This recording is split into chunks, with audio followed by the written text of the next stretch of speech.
Sparky stood before his mirror, the brush frozen in his claw.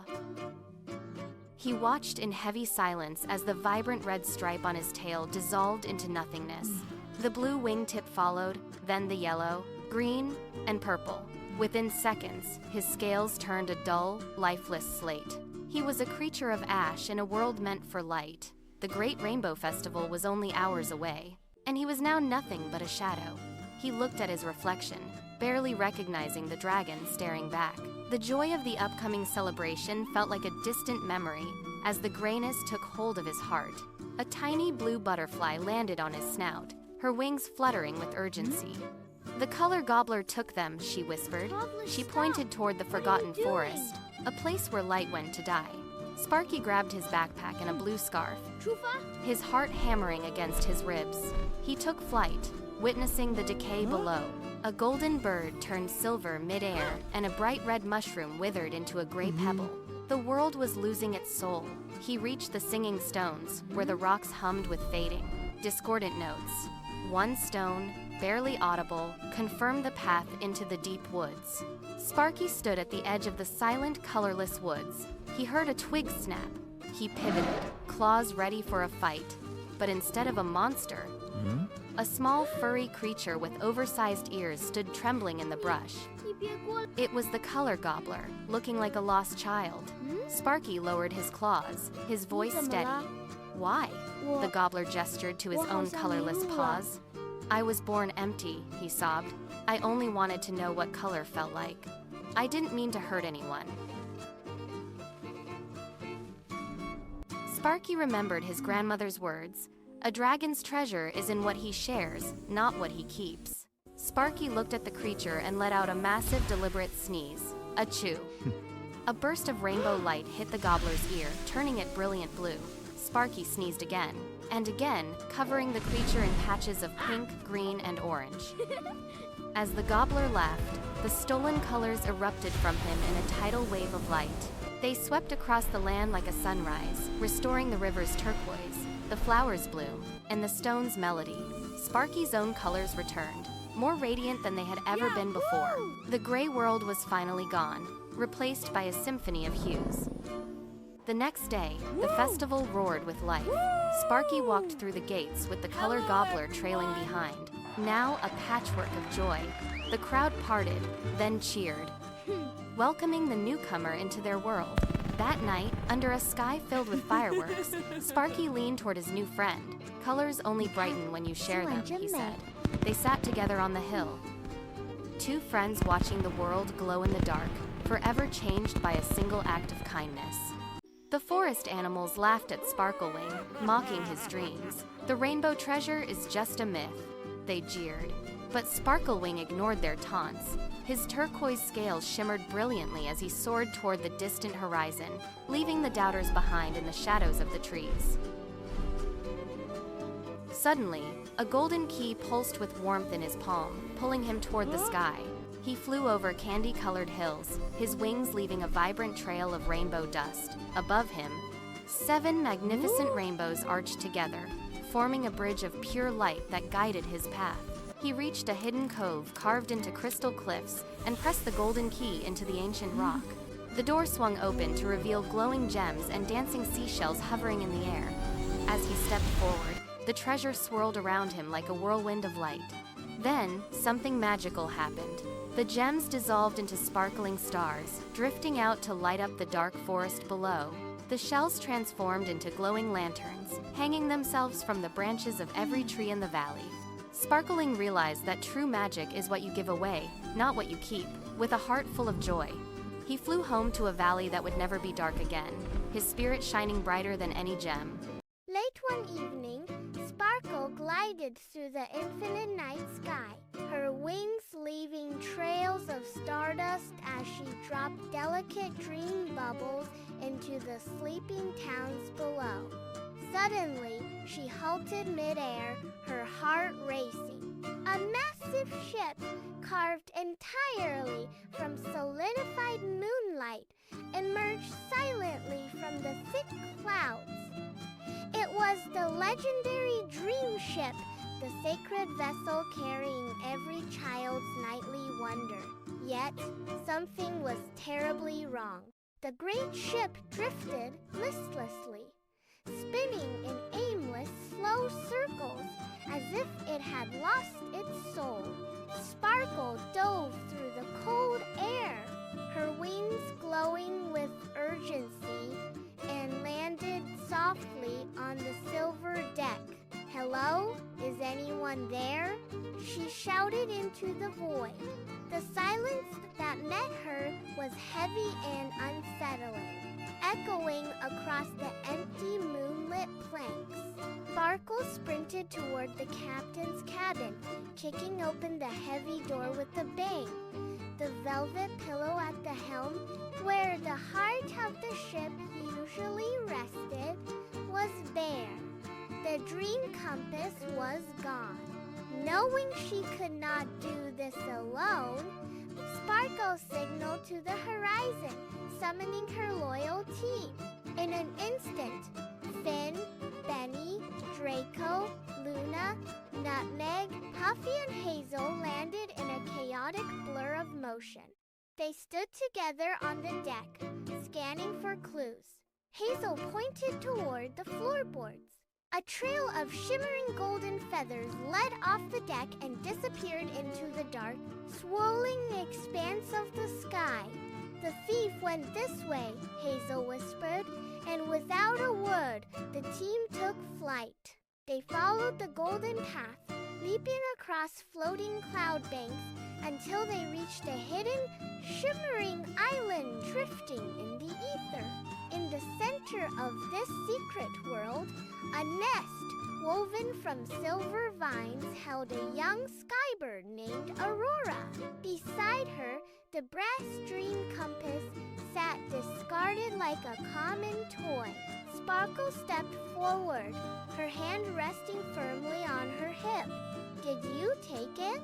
she asked, her voice steady but firm. Aurora tucked her head in shame, her feathers trembling as she nudged the compass toward them with her beak. "I am sorry," Aurora chirped softly. "I didn't know it was important. I thought it was just a shiny trinket for my lonely nest." The anger in the air vanished, replaced by a deep, quiet understanding. Sparkle did not scold the young bird. Instead, she turned to her friends with a knowing smile. "Gather the fallen stars and rainbow petals from the clouds," she commanded. For a full hour, the team worked in harmony, weaving glowing blossoms and discarded silver feathers into Aurora's humble nest. They transformed it into a masterpiece of light and color that rivaled the moon itself. Aurora gasped, her feathers ruffling in pure delight as she looked at her new home. With a grateful chirp, she pushed the compass firmly back to Sparkle. The mission was clear. The team raced back to the dream ship, flying faster than the wind, carrying the heart of the vessel back to where it truly belonged. Sparkle slammed the compass onto the velvet pillow. The needle spun violently, then locked onto the North Star. The ship roared to life, sails billowing with magical wind. Thousands of bubbles erupted from the hold, drifting toward the earth like glowing rain. The ship stabilized, cutting through the clouds with purpose once more. High above, Aurora watched from her transformed nest as the ship vanished into the starlight. Sparkle hovered for a moment, watching the bubbles descend. She turned to her friends, her silhouette sharp against the moon. "The best treasures are never the ones we take," she said softly. With a flick of her wings, she vanished into the night, leaving the world in a quiet, dream-filled peace. In the heart of Willow Valley, where the grass whispers secrets to the wind, an ancient oak stood as a silent sentinel. Oliver knelt beneath its sprawling branches, his breath held in wonder. His fingers brushed against a warm, golden shell nestled in the roots. It was unlike any stone or seed he had ever seen, pulsing with a rhythmic, soft light that seemed to beat like a tiny heart. The air felt heavy with magic, a golden hue washing over the mossy ground. Suddenly, the silence was broken by a sharp, crystalline sound. The surface began to fracture, tiny lines of light spiderwebbing across the gold. A small, scaled nose pushed through the gap, followed by two bright blue eyes that held the depth of the ocean. With a final, triumphant crack, a baby dragon tumbled onto the soft grass, blinking at the world for the very first time. The little creature let out a long, weary yawn, releasing a shimmering cloud of glittering dust that floated like embers in the twilight. He curled into a tight ball and fell into a slumber so deep that even the rustling leaves seemed to hush. Oliver named him Sunny, staying by his side as the sun dipped below the horizon. Days turned into a full week, yet Sunny remained motionless, a golden statue in the shade. The villagers came in hushed groups, leaving piles of sweet cookies and soft, hand-woven blankets, hoping to coax the dragon awake. But Sunny did not stir. Oliver watched over him every night, his worry growing with every passing hour. He noticed a strange phenomenon. The dragon's breath seemed to pull at the very fabric of the night, as if he were breathing in the darkness itself.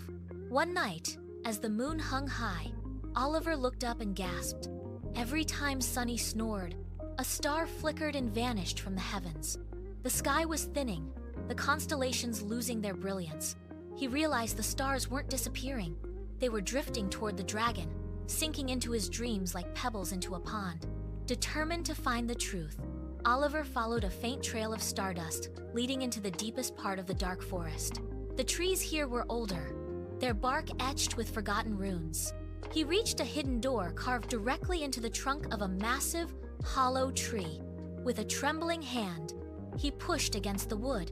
It gave way with a groan of ancient hinges, revealing a passage of pure light. He stepped through, leaving the physical world behind and entering a realm where logic had no place.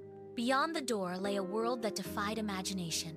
Floating castles drifted like clouds, and rivers of liquid rainbows flowed upward toward a violet sky. There, soaring through the vibrant air with wings outstretched, was Sunny. He was no longer a helpless hatchling, but a radiant guardian of the sky. He landed before Oliver, his scales shimmering with the light of 1,000 stolen stars. "The dream tree is losing its magic," Sunny spoke, his voice sounding like chiming bells. He pointed toward a graying, withered oak at the center of the realm. "Without its strength, the world above will lose its joy. No one will have happy dreams again." Oliver knew what he had to do. He spent hours running through the shifting dreamscape, his hands reaching out to catch flickers of pure emotion. He caught the golden glow of birthday parties, the warm fuzziness of puppy snuggles, and the sparkling excitement of hidden treasure hunts. Each memory felt like a warm coal in his palms. He ran to the gray tree and pressed these glowing memories into its thirsty branches.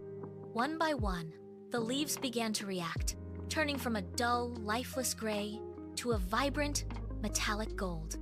The tree began to hum with a low, powerful frequency. A massive surge of light suddenly erupted from the heart of the trunk, washing over the entire forest in a wave of warmth. The shadows retreated, and the dreamscape bloomed with renewed life. Oliver felt the magic coursing through the ground beneath his feet, a promise of 1,000 happy nights restored to the world of men. Sunny let out a roar of triumph, his wings fanning the golden leaves of the rejuvenated tree. The next morning, Oliver woke up under the old tree in Willow Valley. Sunny sat beside him, eyes wide and alert. The dragon stretched his wings, shaking off the last bits of stardust. "Ready for an adventure?" Sunny asked. Oliver smiled and gripped the dragon's scales as they launched into the morning air. Today, whenever the night sky feels particularly bright, it is only because Sunny is out there, keeping the magic alive.